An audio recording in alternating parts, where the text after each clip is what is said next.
እንደምን አላችሁ? ዛሬ ስለ አቀራረብ ነው ይዤላችሁ የቀረብኩትኝ። በጣም ይጠቅማል እና እስከ መጨረሻ እንድትከታተሉ ጋብዛችኋለሁ። የአይሾ ስፒድን ጉብኝት እንዴት አያችሁት?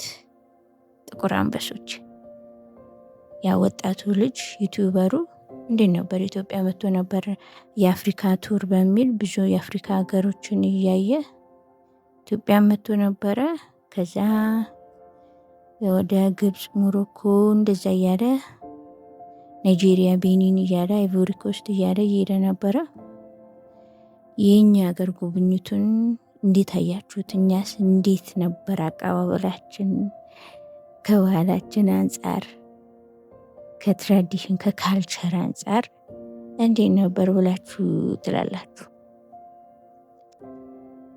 አንዳንድ ሰው ክትባት ያመለጠን ይመስል ነበረ። በጣም እብደት የተሞላበት ነበር እና ምንም ጠብ የሚል ነገር አልታየም የሚሉ ሰዎች አሉ። ግን በዚህ ጊዜ ጊዜውን የዋጀ የቱሪዝም ጥቅም ሳያስገኝ አይቀርም። ፎሎወሮች ጨምሯል።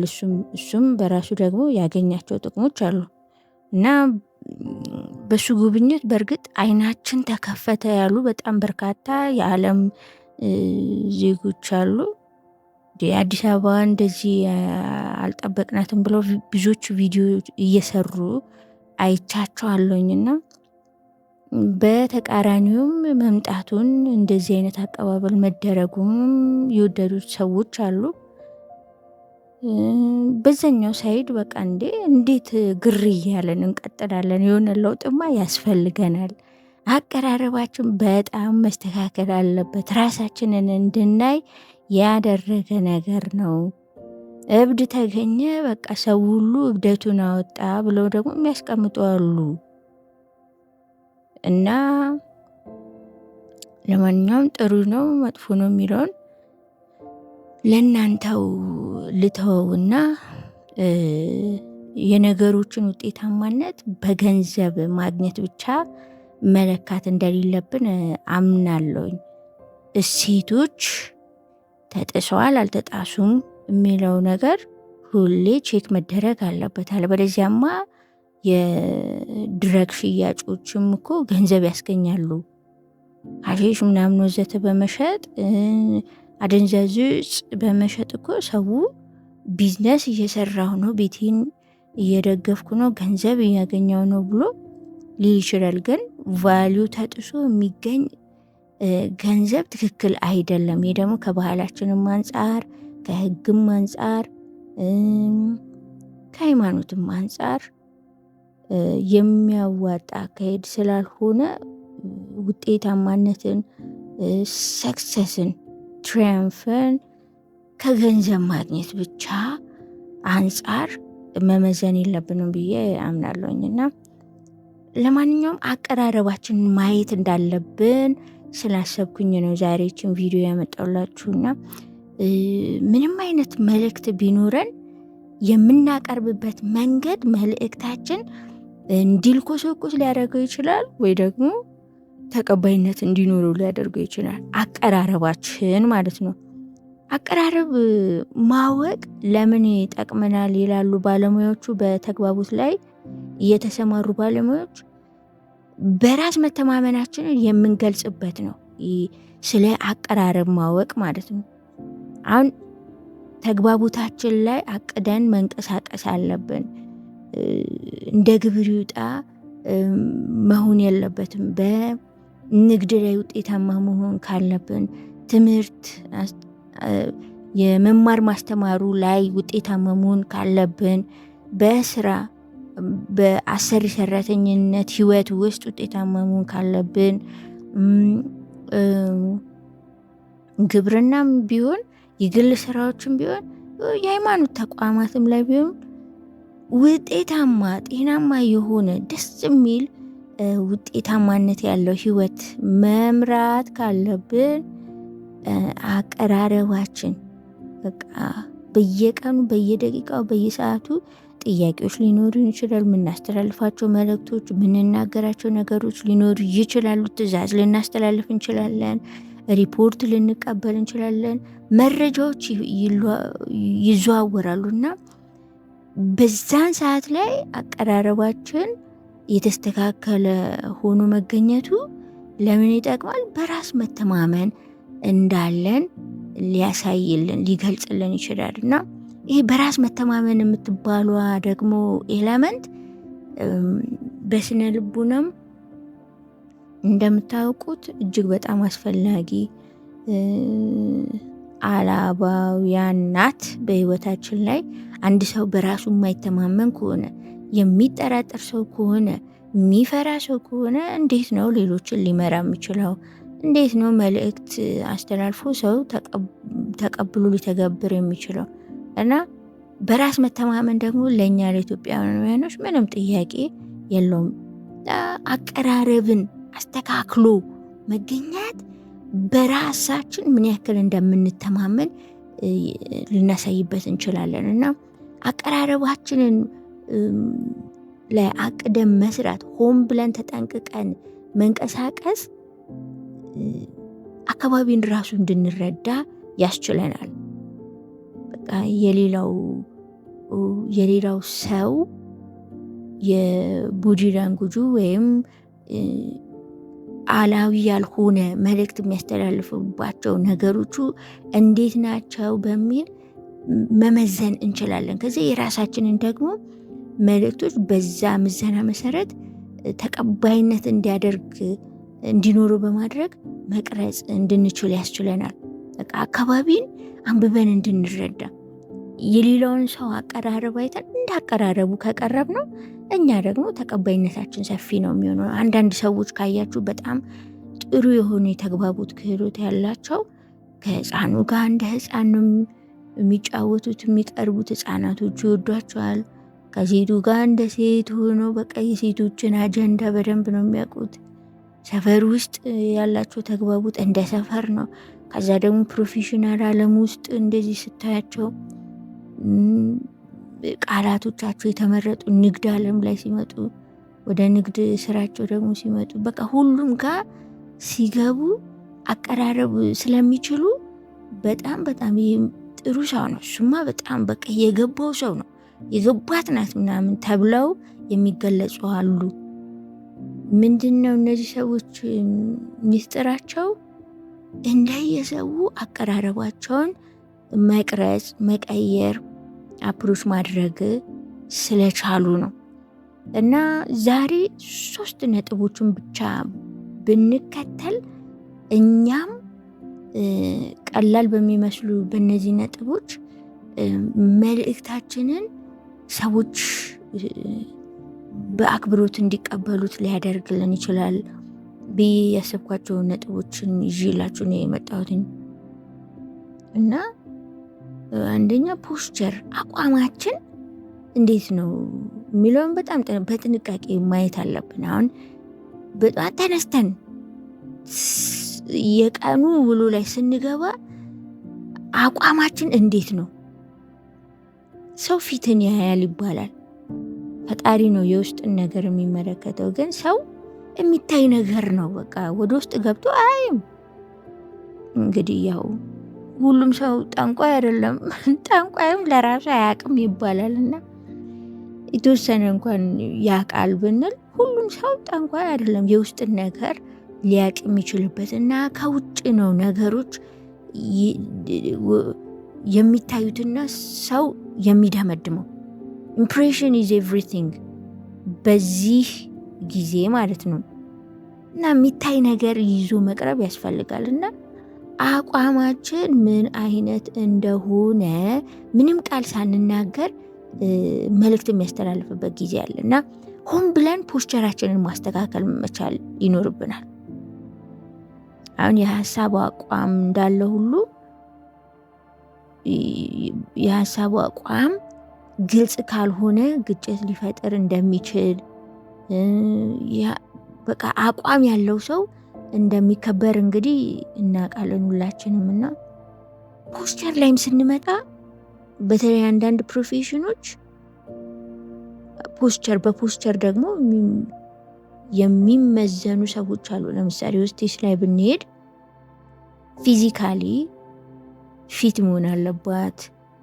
ፓይለትም እንደዚሁ እኔ እስከማውቀው ደረጃ ድረስ ውትድርናም ላይ እንደዚሁ መስፈርቶች አሉ። በቃ ከፀጉር አቆራረጥ ጀምሮ መስተካከል አለበት ሁሉ ነገር ማለት ነው። እና ፖስቸር ላይ ብዙ ነገሮች ማንሳት ይቻላል። አቋማችን በቃ ልብሳችን እንዴት ነው የምንለብሰው፣ ብዙ ነገር አበላላችን እንዴት ነው የሚለው ራሱ መልእክት ያስተላልፋል። ይህ ሰው ከየት አካባቢ ነው የመጣው ብሎ ሰው ሊያውቅ ይችላል። ምንም እኮ ሳልናገር ነው እኔ ምንም ሳልናገር አለባበሴን አይቶ ሰው ግምት ይወስዳልና ፖስቸር ላይ በጣም ጥንቃቄ ማድረግ ብንችል እጅግ በጣም መልእክታችን ውጤታማ እንዲሆን ይረዳናል። የፊት አቀራረባችን እንዴት ነው? በንግድ ቦታ ሆነ በመስሪያ ቤት ላይ በግብርናም ሆነ በትምህርት ቦታም ሆነ ሃይማኖት ተቋማት ላይ ምናምን ስንንቀሳቀስ የፊታችን ገጽታ አንዳንድ ሰው በንዴት ነው ጠዋት ተነስቶ እስከ ማታ የሚውለው በቃ ንድድ ብሎት ላይታወቀው ይችላል። እና የተናደደ ሰው ጋር ደግሞ ይሁን የገነፈለ ጀበና አይነት ነገር የሚገነፍል ነገር ጋር ሰው መጠጋት አይፈልግም፣ ወይ አውጥቶ መገላገል ነው የሚፈልገው። እና ራሱን የሚያበላሽ ሰው ጋር አብሮ መቆየት የሰው ፍላጎት አይመስለኝም። እና ፊቱ እንደሚባለው ፊት ደግሞ ወሳኝ መልእክት ያስተላልፈዋል ጥቁር አንበሶቼ። እና ፖስቸር ላይ ምንም ቃል ሳንናገር በፊታችን ራሱ መልእክት የምናስተላልፍበት አግባብ አለና በጣም በጥንቃቄ ልንመለከተው ይገባል። የፊታችን ሁኔታ እንዴት ነው? አሁን በፍቅር ጓደኞች መካከል ራሱ ፍቅር መልእክትን እኮ ይለዋወጣሉ አይደለም? ምንም ንግግር ሳይኖር በአይን እይታ መልእክት ሊለዋወጡ ይችላሉ። እንግዲህ እንደምታውቁት እንደገና የእጅ እንቅስቃሴያችን ንግግር በምናደርግበት ሰዓት በተለያዩ ነገሮች ሰዓት ንግድም ዓለም ይሁን ደጋግም የምለው እንግዲህ በቀን ውስጥ የተለያየ አይነት የስራ መስኮች ላይ ስንሰማራ ይህ ፖስቸር የምንለው ነገር በጣም ተጽዕኖ ያመጣብናልና ምናልባት ፖስቸራችን የተስተካከለ ስላልሆነ ይሆን ተቀባይነታችን ዝቅ ያለው የሚለውን ነገር ማሰብ አለብን። እና ራሱን የቻለ ተጽዕኖ ፈጣሪ የሚያደርጉ የአካላዊ ቁመናዎች አሉ። በቃ አሁን መሪዎች የሚገለጹበት የእጅ እንቅስቃሴ የተለየ ራሱን የቻለ አለ። በደንብ ሪሰርች ካደረጋችሁ እንግዲህ መሪዎችና ወይ ደግሞ አይናፋር ሰዎች የሚገለጹባቸው እጃቸውን የሚያስቀምጡበት እጃቸውን የሚያንቀሳቅሱበት የራሱ የሆነ መገለጫ አለና እነዚህ ነገሮችን በቀላሉ በማስተካከል ተቀባይነትን መጨመር ይቻላል ብዬ አምናለሁ። እና በሰፊው እናንተ ደግሞ በራሳችሁ የበለጠ ሪሰርች አድርጋችሁ እንደተሰማራችሁበት የስራ መስክ ምን አይነት ፖስቸር ነው፣ ምን አይነት አቋም ነው ሊኖረኝ የሚገባው፣ የፊት ገጽታዬ ወዘተ፣ የእጅ ሁኔታዬ፣ አቋሚ አለባበሴስ እንዴት ነው የሚለውን በመገብገም ማስተካከልና ለውጥ ማምጣት ትችላላችሁ። ሌላው ፈገግታ ቢኖር በቀላሉ ተቀባይነታችን ከፍ ሊል ይችላል ብዬ አምናለሁኝ። በቃ ንግድ ዓለም ላይ ግንባሬን ቋጥሬ ከስተመርን ማስተናገድ ማለት ለነገ እንዳይመጡ እየተከላከልኩኝ ነው። እና ፈገግ ብዬ ግን ባስተናግዳቸው ነገ ደግሞ ተመልሶ የመምጣቱ ነገር ሊጨምር ይችላልና ፈገግ ማለት ደስተኛ እንደሆንን ያሳያል። ሰዎችን ወደኛ እንድንጋብዝ ያደርጋልና ፈገግታ በጣም ከህይወታችን ላይ መጥፋት የለበትም። መገልፈጥ አይደለም እያልኩ ያለሁት። አሁን የአሳሳቅ አይነቶች ራሱ በጣም ብዙ አይነት ነው ያሉት። የስላቅ አሳሳቅ አለ። አሁን የሆነ ወዳጃችን ያልሆነ ሰው ላይ ወይ ደግሞ የሆነ የመበሻሸቅ ሰዓት ላይ የሚከሰቱ ሳቆች ሊኖሩ ይችላሉ። ድንጋጤ ወይም አለማመን ሲያጋጥመው ሰው የሚስቀው አሳሳቅ ሊኖር ይችላል። የንዴት አሳሳቅ ይኖራል።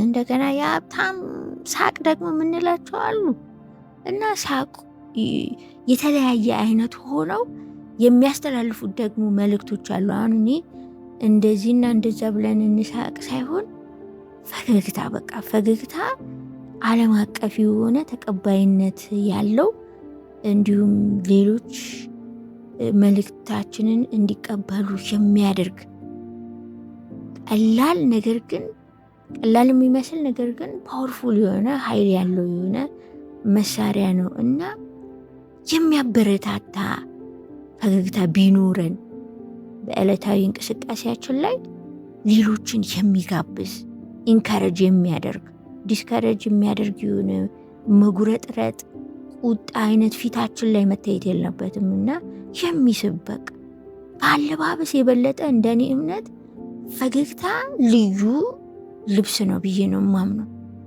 አንድ ድሃ ቆሽሽ ያለ ልብስ ለብሶ በቃ ደስ የሚል ፈገግታ የሚያሳይ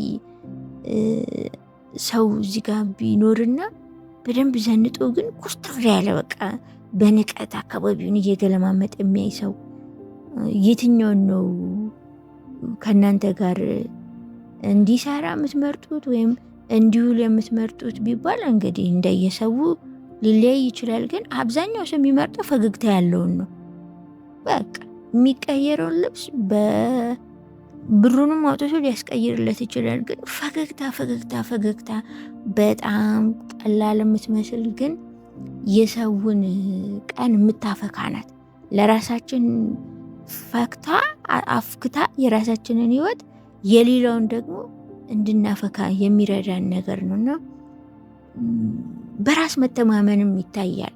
አንድ ሰው ፈገግ የሚል ከሆነ በቃ በራሱ የሚተማመን እንደሆነ ከራሷ ጋር ሰላም ያላት እንደሆነ የሚያሳይ ነገር ነውና ከአቀራረባችን መሀል ፖስቸራችንን ቼክ ማድረግ እንዳለብን ሁሉ ፈገግታ ሊኖረን ደግሞ ይገባል የሚለውን ነገር ማስቀመጥ ፈልጋለሁ። ሌላ ሶስተኛው አድማጭ ብንሆን መልእክታችን በሌሎች በመልእክት ተቀባዮች ዘንድ ውጤታማ የሆነ ተቀባይነት እንዲኖረው ያደርጋል። ውጤታማ እንዲሆን ያደርጋል የምናስተላልፈው መልእክት። በቃ አንድ አመራር አድማጭ መሆን አለመሆኑ ተመሪዎቹ በደንብ ያውቁታል እና በቀን ውስጥ በማድመጥ ነው የምናሳልፈው አብዛኛውን ጊዜ በተለይ ቢሮ አካባቢ የምንሰራ ሰዎች እና ሆን ብለን የማድመጥ ክህሎትን ካላሳደግን በጣም ብዙ ነገር ነው የምንከስረው እና ራሱን የቻለ ደግሞ ማዳመጥ ላይ ስልጠናዎች አሉ። ከተቻለ ይህንንም ሰፋ አድርጎ በሌላ ቪዲዮ ለማቅረብ እሞክራለሁኝ እና በአድማጭነት መታወቅ አለበት ሰው። ወሬኛ በመሆን በመለፍለፍ ምንም እኮ አይሰማም፣ ምንም እኮ አትሰማም፣ በቃ እኔ ምንም ሀሳቤን ልገልጽ አልቻልኩም በሚል መገለጽ የለበትም አንድ አመራር ወይም ደግሞ አንድ ሰራተኛ ወይ አንድ ነጋዴ ወዘተ እና ከትራንዛክሽን ከምናደርገው ሰው ጋር ያለን ግንኙነት በእኛ በኩል ልበሰፊ ሆኖ የማዳመጥ ነገር ማሳየት ይጠበቅብናል። ውጤታማ መሆን ከፈለግን ነገ ከነገ ወዲያ ተመልሶ ደንበኛችን እንዲመጣ ከፈለግን አድማጭ መሆን አለብን። አድማጭ ማለት በሌላ በኩል ደግሞ ምንድነው? አስተውሎ ነገሮችን መረዳት፣ የደንበኛን ነገር አንብቦ መረዳት፣ ማስተዋል። በቃ አንዳንድ ሰው እየተናገረ ካለው ባሻገር ሌላ ብዙ ጥልቅ ነገር ከጀርባ አስቀምጦ ሊሆን ይችላል ቁንጽል ነገር እየገለጸ ያለውና ያንን የሚናገረውን ነገር የምንረዳው በጣም አድማጭ ከሆንም ብቻ ነው። ሆን ብለን ማድመጥ መቻል አለብን። በቃ ሙሉ ለሙሉ በቃ ምን አትሰማም እኮ መባል የለብንም። የጅብ ችኩል ቀንድ ይነክሳል። እንደዚህ አይነት ነገሮች የሚሆኑ ከሆነ ገና እድገት ይቀረናል ማለት ነው። ገና አላደገም ማለት ነው ተግባቦታችን። ችኮላ መቀነስ አለበት እና ማድመጥ ላይ በጣም ልንሰራ ይገባል ብዬ አምናለሁኝ። እነዚህ 3 ነገሮች ላይ በመስራት አቀራረባችንን ማስተካከል መቀየር እንችላለን። እነሱ ምንድናቸው? አቋማችን ላይ በፊታችን የምናስተላልፈው መልእክት ምንድን ነው? አንዳንድ ጊዜ ሰላምታም እኮ ቅንድብን ከፍ አድርጌ ሀይ ለማለት እኮ እችላለሁ። እንደገና ንቀትንም በአይን ማስተላለፍ እኮ እችላለሁኝ። እና በፊቴ እያስተላለፍኩት ያለሁት መልእክት ምንድን ነው? ውጣ አትበለው ግን እንዲወጣ አድርገው የሚለውን ነገር መተግበር እኮ ይቻላል። እንደዚህ ሁሉ ደግሞ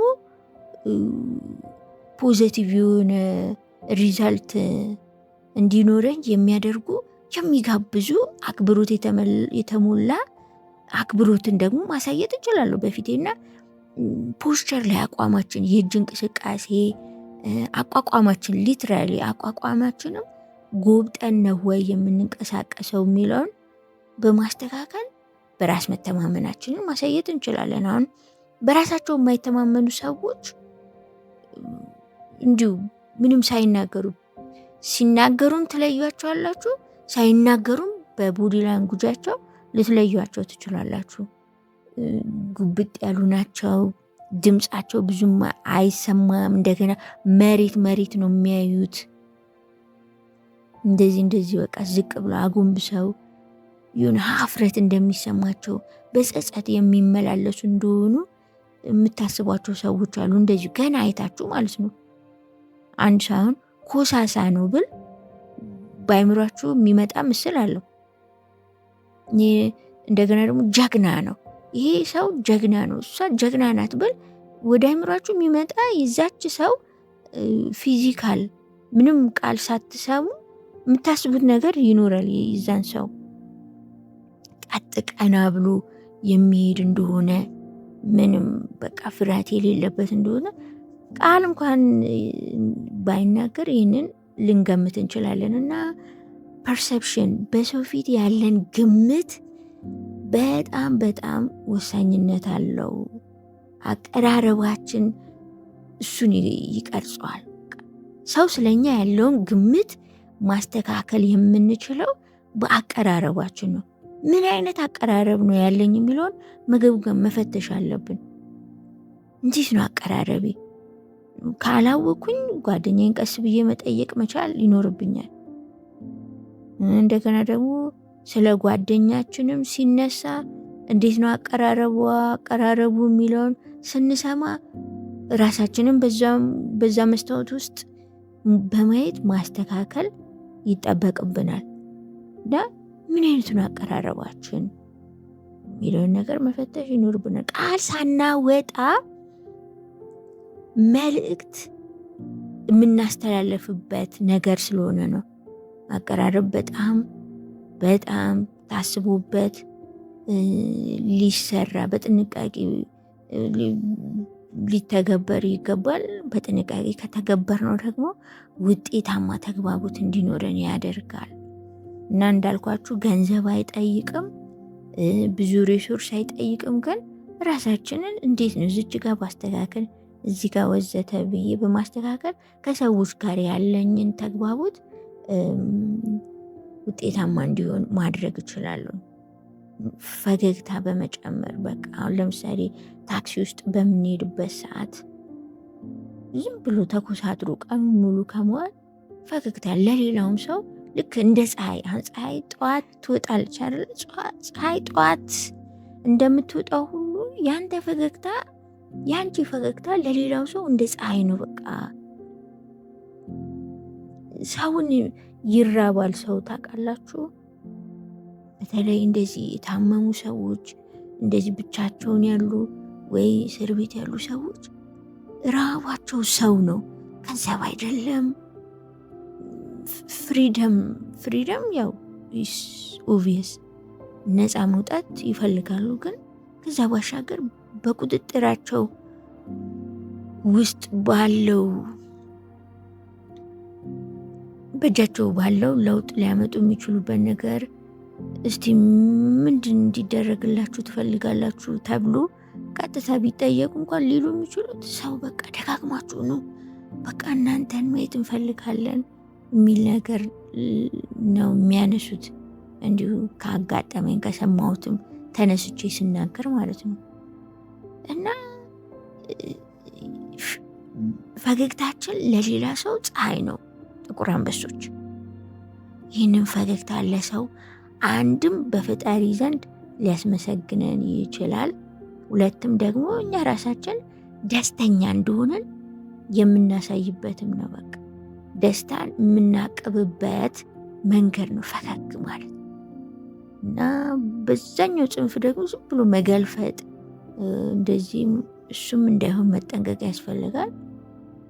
ያው መልሼ እየተናገርኩኝ ነው። አድማጭ መሆን ደግሞ አለብን። ምንም ቃል ሳናወጣ በእነዚህ ነጥቦች ተጽዕኖ ፈጣሪ ሆነን ቀናችንን ማሳለፍ እንችላለን የሚለውን ለማስተላለፍ ፈልጌ ነው።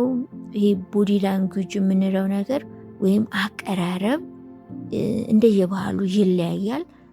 ነውር ተብሎ የተቀመጡ ይኖራሉ።